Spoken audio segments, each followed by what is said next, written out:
Of the 2,000 radio and television interviews and specials that I conducted, the one that received the most attention had to do with a place called the Bermuda Triangle. You can look that up. Others have said it was my best radio show. Original, compelling, mysterious, and just plain bewildering. I disassociate myself from those accolades. I simply interviewed a number of people who were in some way involved in a peculiar geographical area where dozens of ships and planes have mysteriously disappeared, claiming the lives of hundreds over the years.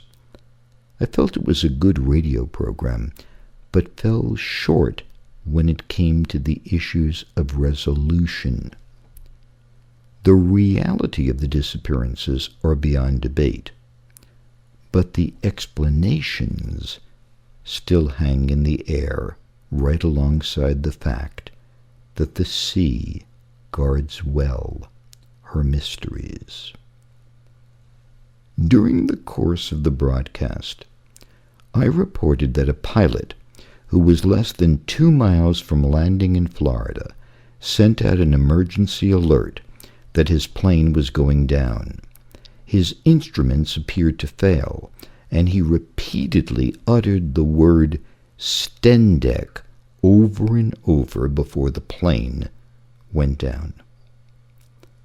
Among the hundreds of letters I received and read, a woman had crafted a detailed analysis of the broadcast in which she hypothesized that long ago she read or heard of a game similar to chess played by some Greek mythological figures, and that game was called Stendek.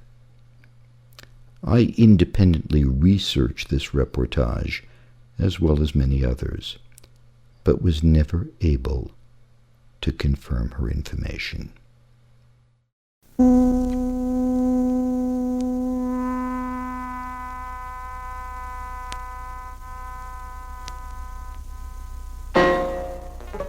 With a crew of 39, the tanker Marine Sulphur Queen began its final voyage on February 2, 1963, from Beaumont, Texas, with a cargo of molten sulfur.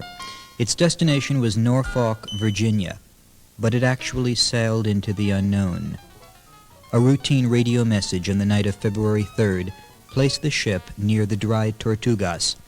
The 254-foot vessel was overdue on February 6th, and a search was launched for it. Planes took off from Coast Guard stations from Florida to Virginia, while cutters patrolled the Atlantic coast. When no trace was found, the search was abandoned on February 14th. 5 days later, in the Florida Straits, 14 miles southeast of Key West, a Navy torpedo retriever picked up a life jacket and several bits of debris believed to have come from the tanker. Nothing more has been found. On August 28, 1963, two KC-135 four-engine Stratotanker jets took off from Homestead Air Force Base south of Miami, Florida, on a classified refueling mission over the Atlantic. The crews totaled 11 men. The weather was clear. At noon, the planes radioed their position as 800 miles northeast of Miami and 300 miles west of Bermuda. The planes were new, in radio contact with each other, and they were not flying close together, according to an Air Force spokesman. Then, the planes vanished. An extensive search was launched. Planes crisscrossed the area in formation, following a carefully planned pattern of observation. Vessels churned the surface of the sea. On the following day, debris was discovered floating on the water about 260 miles southwest of Bermuda. No survivors or bodies were found. It was presumed that the two planes had collided in the air, but 2 days after the disappearance, more debris was located, but it was 160 miles from the first discovery. What happened remains a mystery. The mysterious menace that haunts the Atlantic off our southeastern coast had claimed 2 more victims. And during the past 2 decades alone, this sea mystery at our back door has claimed almost 1,000 lives. And not one body has ever been recovered. The United States Navy, Air Force, and Coast Guard investigators have admitted they are baffled, and the few clues we have only add to the mystery of a place we're going to explore this evening called the Bermuda Triangle. Okay, let's begin at the beginning. Draw a line from Florida to Bermuda in your head, and another from Bermuda to Puerto Rico, and a third line back to Florida through the Bahamas. Within this area, known as the Bermuda Triangle, most of the total vanishments have occurred. This area is by no means isolated.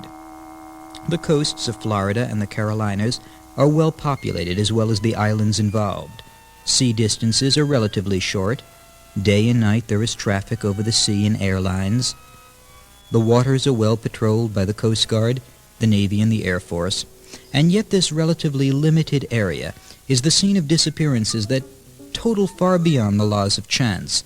Its history of mystery dates back to the never-explained, enigmatic light observed by Columbus when he first approached his landfall in the Bahamas.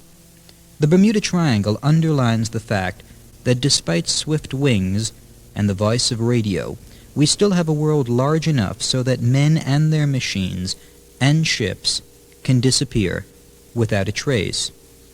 Whatever this menace that lurks within a triangle of tragedies so close to home, it was responsible for the most incredible mystery in the history of aviation, the Lost Patrol. Here's the amazing story of that event.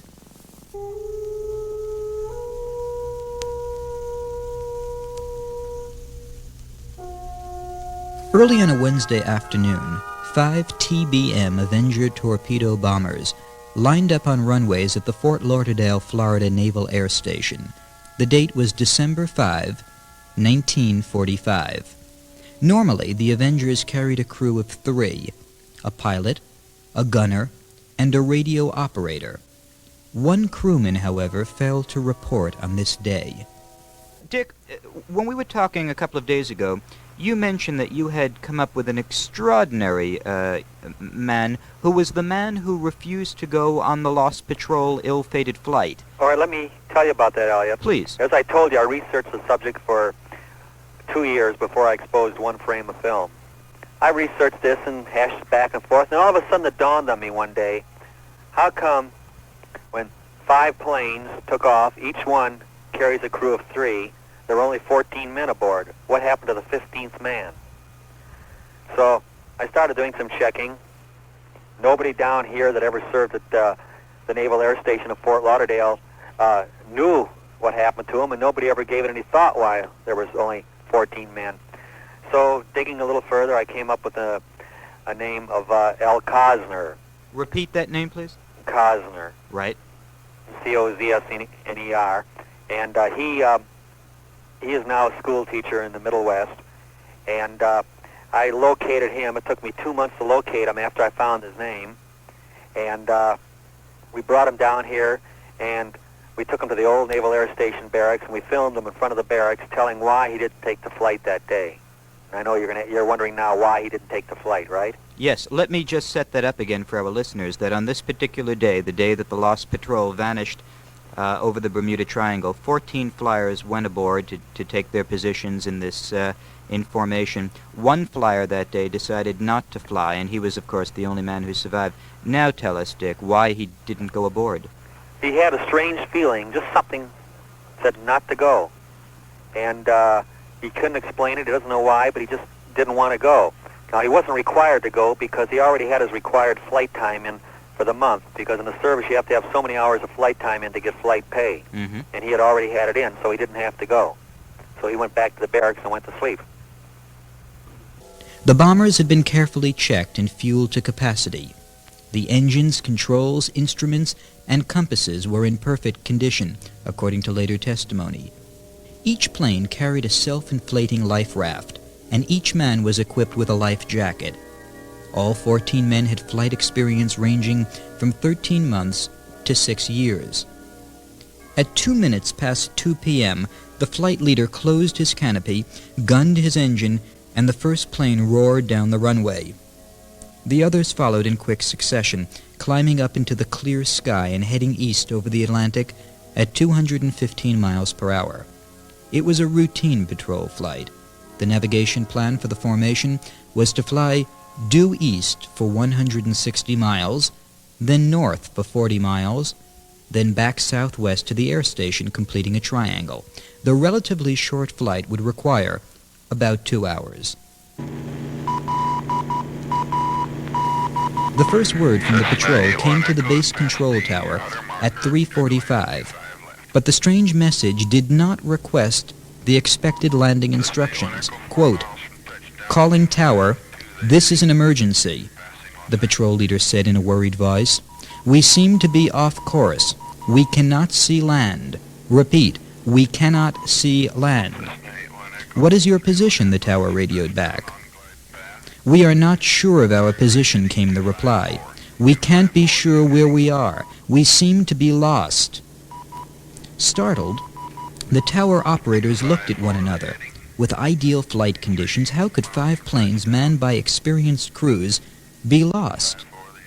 "Assume bearing due west," the tower instructed. There was unmistakable alarm in the flight leader's voice when he answered, quote, "We don't know which way is west. Everything is wrong. Strange. We can't be sure of any direction. Even the ocean doesn't look as it should." Close quote.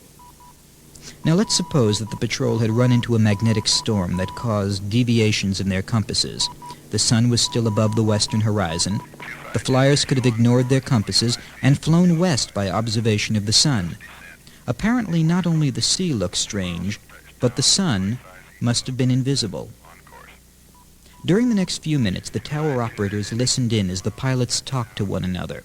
The conversation progressed from bewilderment to fear, verging on hysteria. Shortly after 4 p.m., the flight leader suddenly turned over flight command to another pilot. At 4:25 p.m., the new flight leader contacted the tower. "Tower," he said, "we are not certain where we are. We think we must be about 225 miles northeast of the base. It looks like we are..." The message ended abruptly.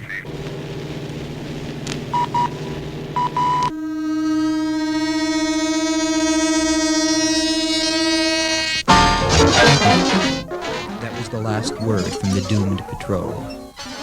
Tower operators signaled a rescue alarm. Within a few moments, a huge Martin Mariner flying boat with full rescue and survival equipment and a crew of 13 men was on its way. I was stationed at Banana River Naval Air Station, which was a training base for patrol plane pilots at the end of World War II.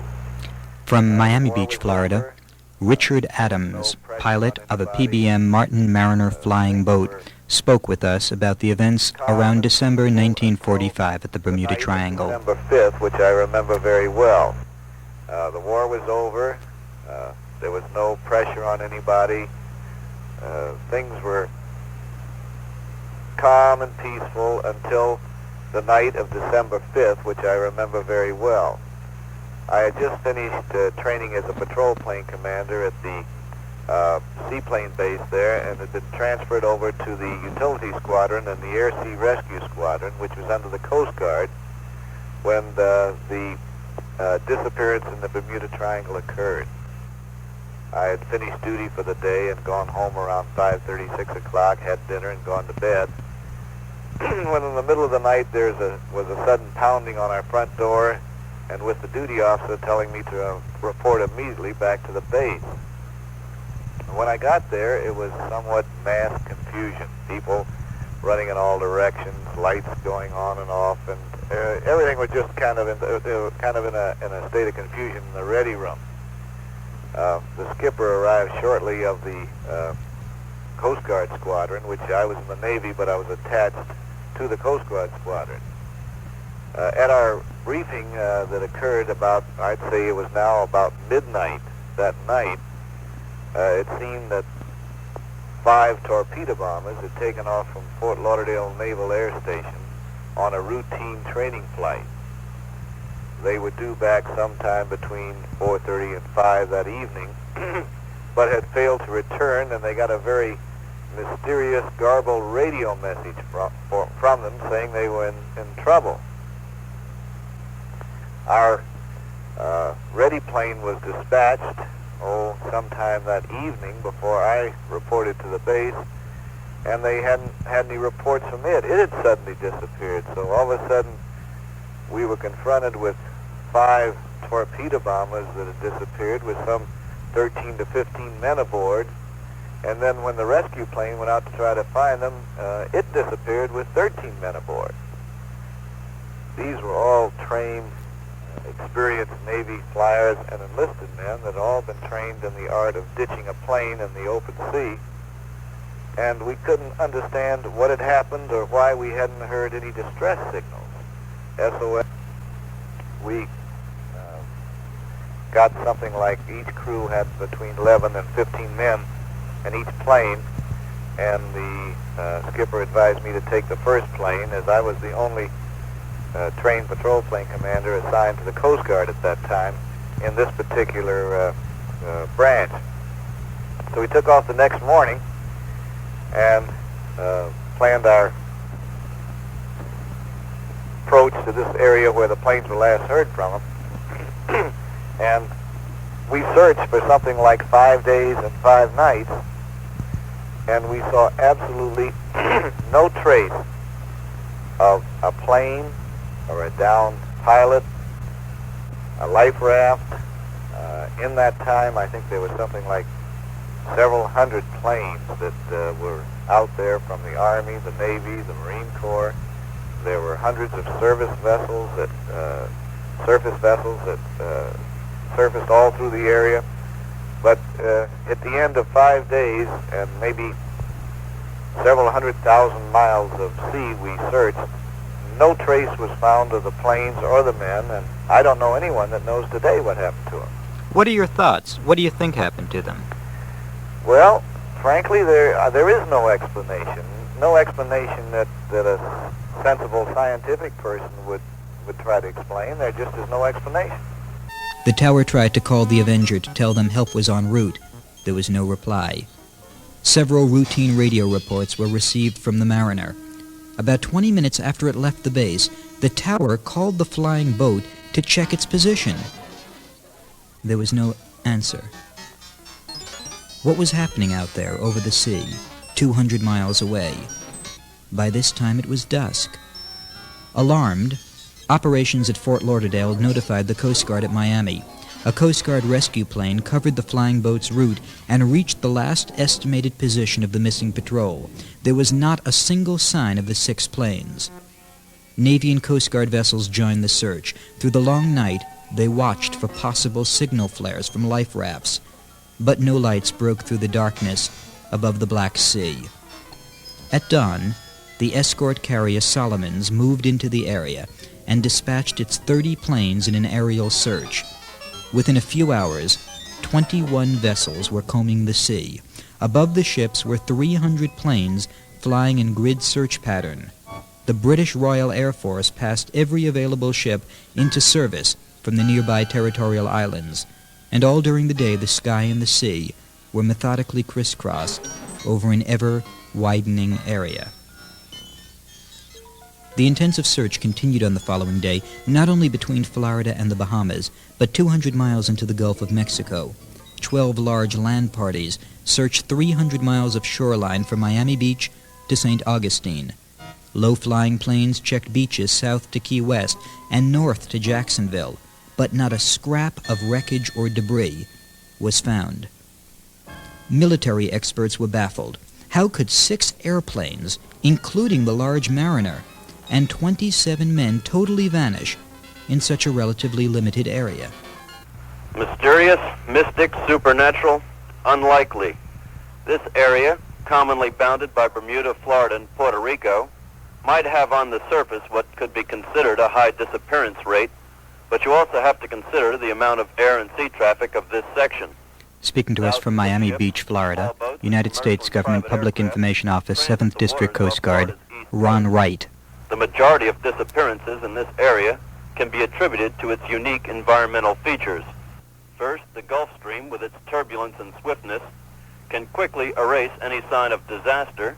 And second, the weather in the Caribbean Atlantic area, with its ability to change rapidly, can produce thunderstorms and waterspouts without warning, making pilots and boaters face sudden catastrophe. The topography of the ocean floor in the area between San Juan and Bermuda varies from extensive shoal areas in the islands to some of the deepest trenches in the world.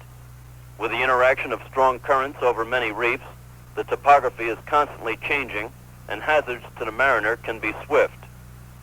There are some possible justifications for frequent accidents and so-called mysterious disappearances within this area, but the Coast Guard is not impressed with explanations from the supernatural.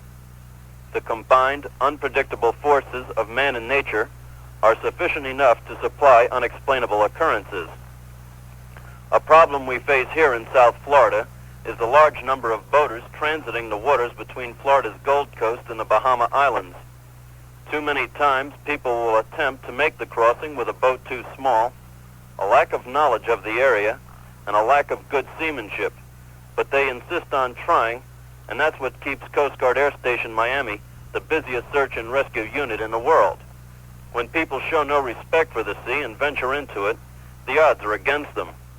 The Coast Guard feels there is nothing mysterious about disappearances in this particular section of the ocean. Weather conditions, equipment failure, and human error, not something from the supernatural, are what has caused these tragedies. Did the planes eventually run out of fuel?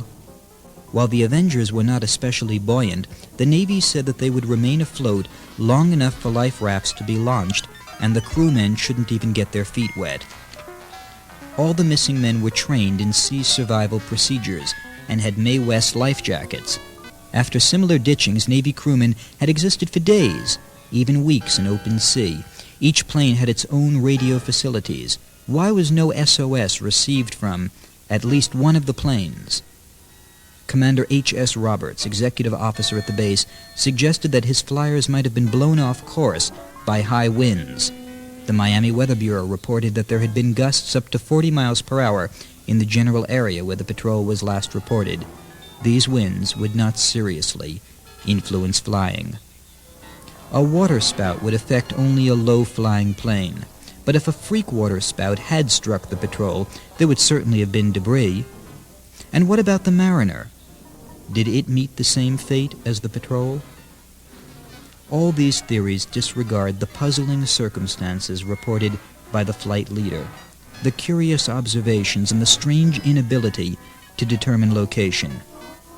On the night of the disappearance, the SS Gaines Mills, a merchant ship, notified the Navy that it had observed an explosion high in the sky at 7:30 p.m. No wreckage or oil slicks were found at the location given, but the explosion occurred more than 3 hours after the last radio message from the patrol, and it is unlikely that there is a connection. Perhaps it could have been an exploding meteor. They vanished as completely, an officer of the Naval Board of Inquiry said, as if they had flown to Mars. Let's take a look at what else has happened in the area. There was the DC-3 passenger plane operated by the Airborne Transport Incorporated and chartered for a pre-dawn flight from San Juan, Puerto Rico to Miami. It was December 28, 1948, when Captain Robert Lindquist of Fort Myers, Florida, maneuvered the big airliner above the San Juan airport and headed for Florida, 1,000 miles away. The 32 passengers, including 2 babies, had been spending the Christmas holidays on the island. Ernest Hill, Jr. of Miami was co-pilot. Radar identification, turn right heading 030. Turning right heading Several 030, hours passed. By this time, most of the weary passengers had fallen asleep in the now darkened cabin. Below the smoothly humming plane, dim in the starlight, the Florida Keys began to slip by. They were almost home. At 4:13 a.m., Captain Lindquist made his last contact with the Miami control tower. Quote, "We're approaching field," he said. "Only 50 miles out to the south. All's well. We'll stand by for landing instructions." And then suddenly, seconds later, it happened. It happened so swiftly that Captain Lindquist and his co-pilot had no time to send an SOS. It happened so close to the mainland that the lights of Miami could be seen as a glow in the night sky ahead. What is the doom that can strike a huge airliner so quickly, so close to home? What dread fate actually came to the men, women, and infants aboard the DC-3? It's a film about the ill-famed Bermuda Triangle, where so many planes have failed to reach their destination, so many ships have vanished off the face of the earth, and hundreds of yachts never returned to port. From Fort Lauderdale, we spoke with Dick Weiner, producer of a documentary film called The Devil's Triangle, and perhaps the foremost expert in the United States concerning the phenomena. I knew about it because I was finding out so many different facts and things. It's like taking a multiple choice type question in a high school or college examination. I am skeptical about a lot of these theories of UFOs out there and spacemen because I have to see something to believe it. What are your theories, Dick? Well, Elliot, it's a magnetic phenomenon. I don't know if you or your listeners know what compass variation is. Explain. You've all studied it in high school physics. The compass doesn't point to the true north. It points to the magnetic north. There are only two places on Earth where it points to the true north. Every place else it points anywhere from 4 to as much as 15 degrees away from the true north, depending where your location is in an easterly or westerly direction around the Earth. Right. Now, you get off the coast of Florida, you have 0 degrees of variation. In other words, off the coast of Florida, the compass points to the true north. Now, as we move to the east, and we get as far as Bermuda, we have 7 degrees variation. In other words, the compass is pointing 7 degrees away from the true north. Right. Now, if we go 180 degrees right through the center of the Earth, try to imagine a globe in front of you of the Earth, and you go from this area, this so-called triangular area out here in the Atlantic, formed by Florida, Bermuda, and the Virgin Islands, where all these disappearances are taking place, go 180 degrees from the center of that triangle through the Earth, you come out in another triangular area off the coast of Japan. This triangle over there is formed by Japan, the northern tip of the Philippines, and Guam. Mm-hmm. Now, off the southern tip of Japan, you have 0 degrees variation, the compass there, too, pointing to the true north. And off of Guam, you have about 7 degrees variation, the same as near Bermuda. And in this area formed by the Guam, the northern tip of the Philippines, and the southern tip of Japan, you have the same thing, ships and planes and yachts vanishing off to the face of the Earth. In fact, to a greater degree than you have here in the so-called Bermuda Triangle. And you talk about this magnetic force. Where do the ships and planes and people go? Well, that's the one thing, see? Every theory you can come up with a contradiction, but a number of victims have, those that were able to communicate had compass problems, and some people have been out there and come back and had compass problems. I have some interviews in my film of boat captains and aviators that got out there and their compasses just started rotating like an electric motor was turning them around. Not the compasses, but the needles. So the compasses. You're suggesting that there might be a magnetic force in the bottom of the ocean floor? No, I don't think it's that way. I think it's something to do with the polar fields from the magnetic north.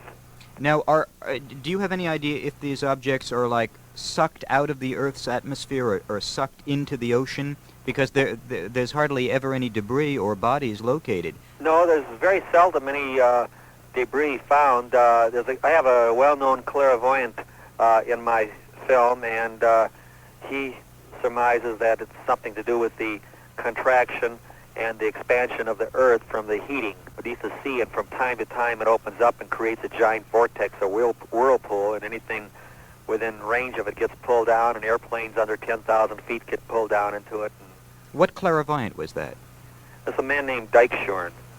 He's a Dutchman. The pilots were veterans, well acquainted with the area. The U.S. Weather Bureau said flying conditions were ideal, that there were no likelihood that the plane had been forced down by bad weather. Again, there was a search.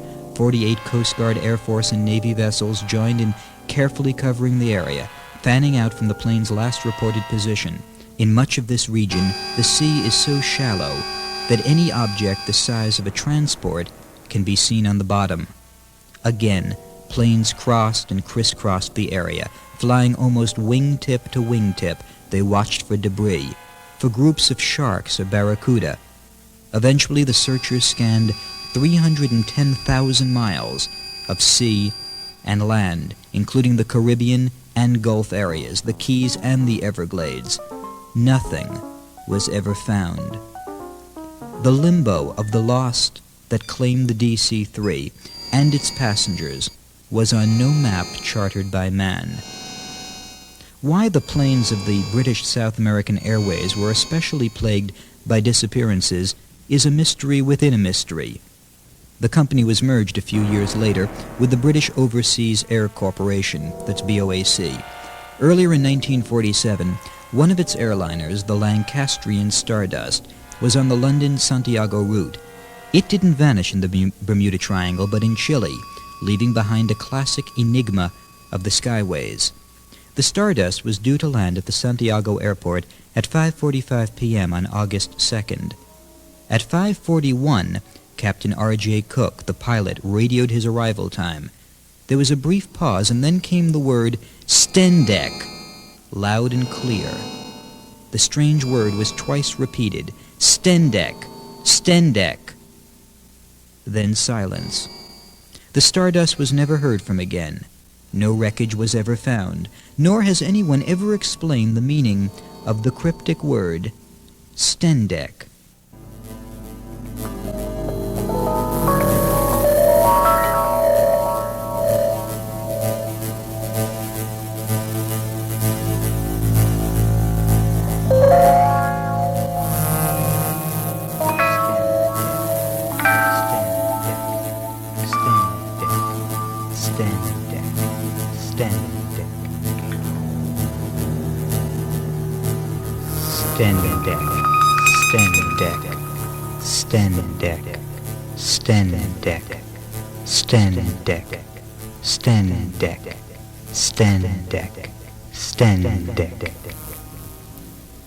Well, it's all to do with funny things under the sea which have been reported by, official sources and which have not been explained. And in the middle of it, we got into this so-called Bermuda Triangle. From New York City, we chat with Ivan Sanderson, author of the book Invisible Residents. It has very little to do with Bermuda, except it points in that direction generally. It turned out in the end, we're still going with research, it turns out in the end to be one of 12. In your personal opinion, Mr. Sanderson, what is behind all of this? Well, we are beginning to think that there are areas where there is naturally, not all the time, but from time to time, there are time anomalies.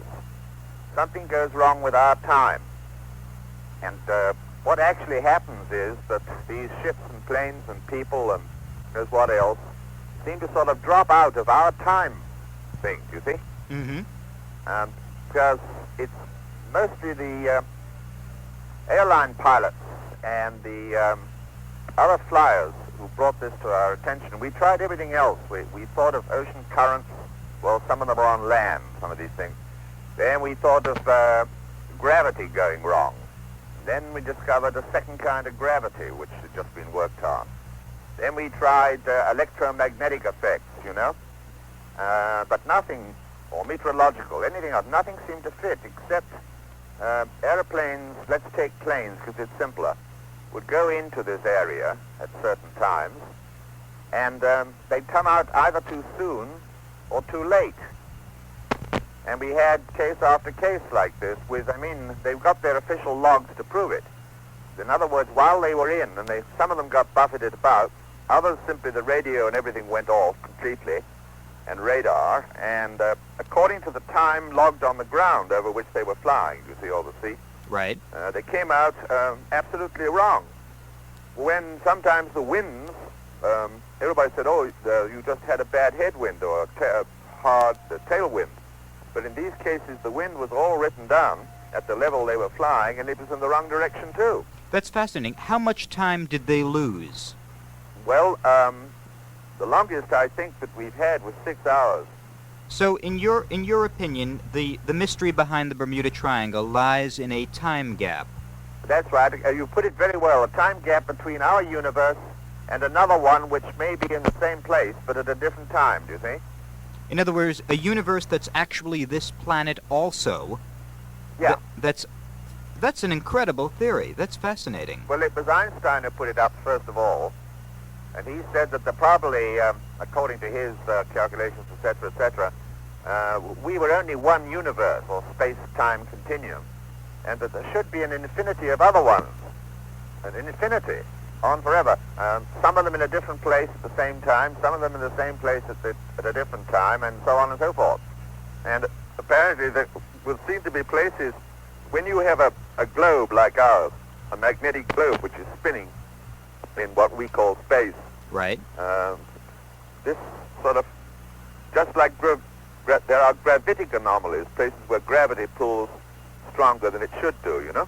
Right. And there's the feeling that this network here could be places where time gets sort of stretched, or rather like bubble gum, you know what I mean?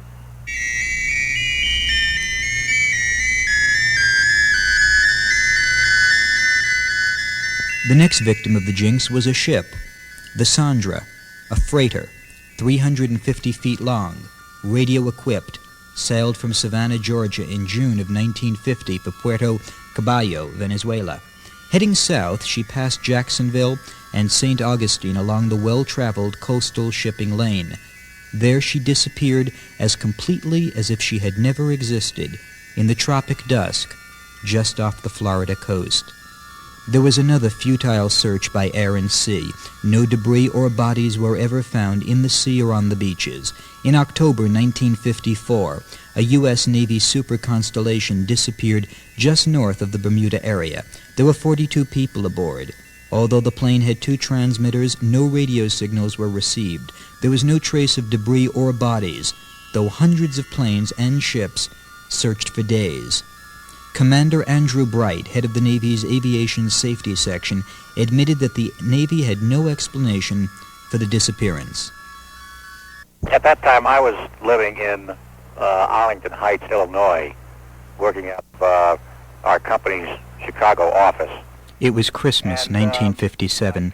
Harvey Conover's mother, father, took off in the family yacht sailing between Key West and Miami. They were to cross the Bermuda Triangle. They were never seen again. From New York City, Harvey Conover recalls the story. Departed Key West January 1st of 1958. And my parents had gone down on a cruise on their 45-foot yawl, the Revenant, for a cruise in the Bahama Islands. Mm-hmm. And from there they went down to Key West. Then they departed Key West January 1st of 1958. Mm-hmm. At that time, there was the weather reports were good, and within a few days, however, a very, very sudden storm broke out. The wind shifted from the south-southeast at about 12 knots to gale force in the opposite direction to the north-northeast. They had gusts over 70 miles an hour in the Florida Straits at that time. At that time, it was reported to us, in fact, the Navy was involved in the search, the Coast Guard, naturally, even the Cuban Navy at one point in time, and many private aircraft. We also had quite a number of volunteers, local Miami yachtsmen who volunteered as observers on these private aircraft. And the search extended all along the coast of Florida, along the whole coast of Cuba to the Yucatan Peninsula. And continued, we found nothing until there was discovered, I would think it was about January 3rd or 4th, the small boat that the Revenant carried. The Revenant was a 45-foot yawl, and this was a small dinghy that was carried aboard her. And this boat was washed ashore in Jupiter Inlet, Florida. That was the only trace of the boat that we did see at all. Mr. Conover, who was aboard that yacht? Aboard the yacht was my father, Harvey Conover, my mother, Dorothy Jobson Conover, my brother, Larry Conover, and his wife, Lori Hansard Conover, then a friend, William Flugelman. Both my brother was about 27 at that time. His friend William Flugelman was 29. William Flugelman's wife had been aboard the cruise, but she was ill at Key West, and she got off the boat at that time and proceeded by land up the Keys. So she was not aboard the boat when she was lost. In 1881 occurred the most incredible disappearance of crews on record. The Ellen Austin, an American vessel, was west of the Azores when she found a schooner that had been deserted for no apparent reason. Everything was in order, and there was evidence of a struggle.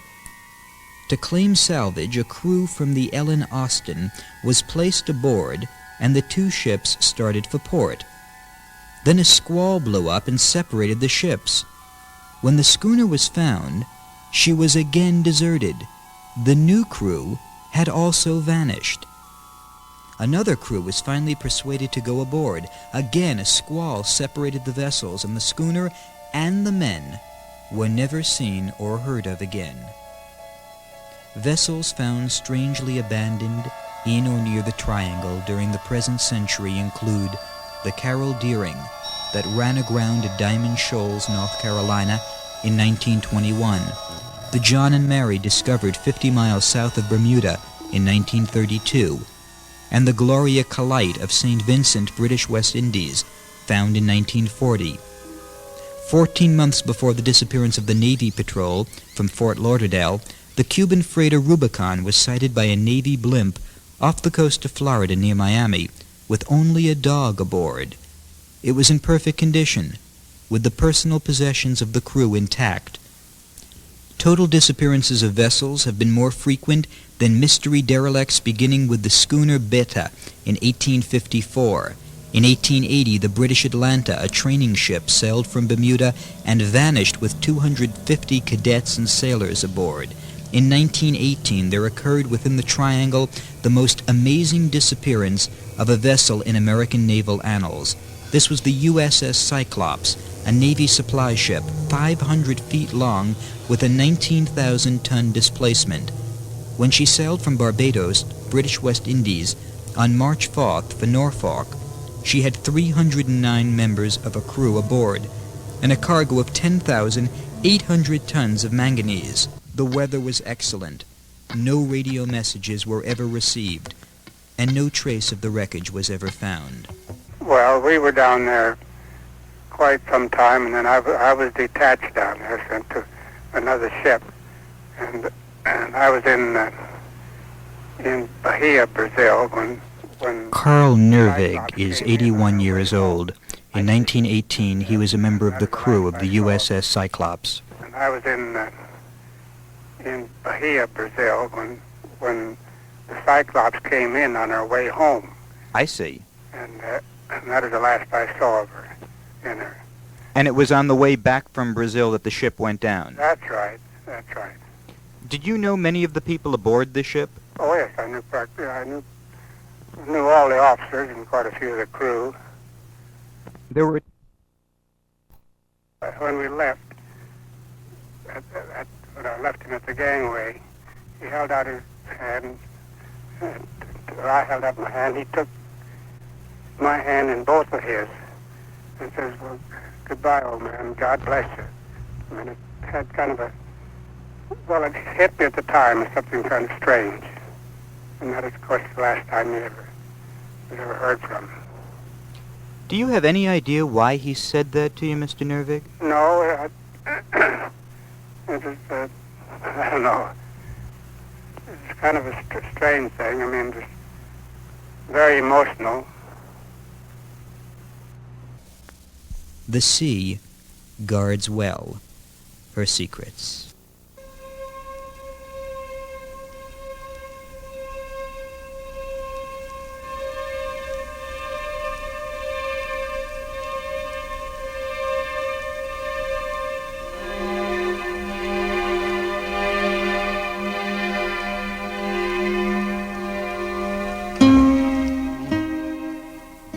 Some of the periodicals and reference sources used in preparing this report for KLOS on the Bermuda Triangle include the following: dispatches from United Press International and Associated Press, and the New York Times News Service.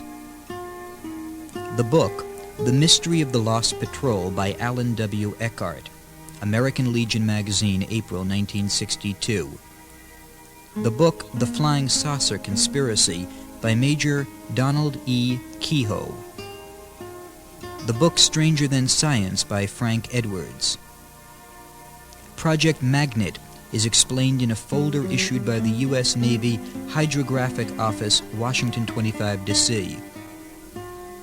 UFO Investigator, September 1963, published by the National Investigations Committee on Aerial Phenomena. The Journal of the Ottawa UFO Club, Spring 1963 issue. Sea Mystery at Our Back Door, an article by George X. Sand, which appeared in Fate magazine, October 1952, and an AP feature roundup of Bermuda Triangle disappearances by E.V.W. Jones, released at Miami, Florida, on September 16, 1950. Strange Mysteries of Time and Space, by Harold T. Wilkins. The Case for the UFO, by M.K. Jessup. Further information from a Fate article of October 1952, and the books of Charles Fort. The disappearance of the USS Cyclops is discussed in practically all articles and books on missing ships. Associated Press had a feature story on the mystery released at Boston on March 2, 1958. Two books, Posted Missing and Sea Dogs of Today, by Alan J. Villiers, present excellent accounts of missing ships.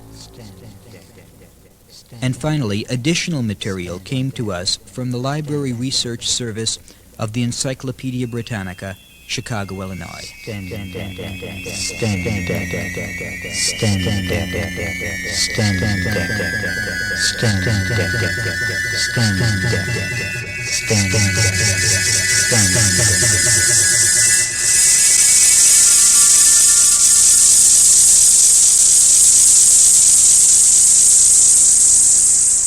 This is KLOS Los Angeles. My name is Elliot Mintz, and you've been listening to a one-hour special that I put together this week called Stendek, about the Bermuda Triangle.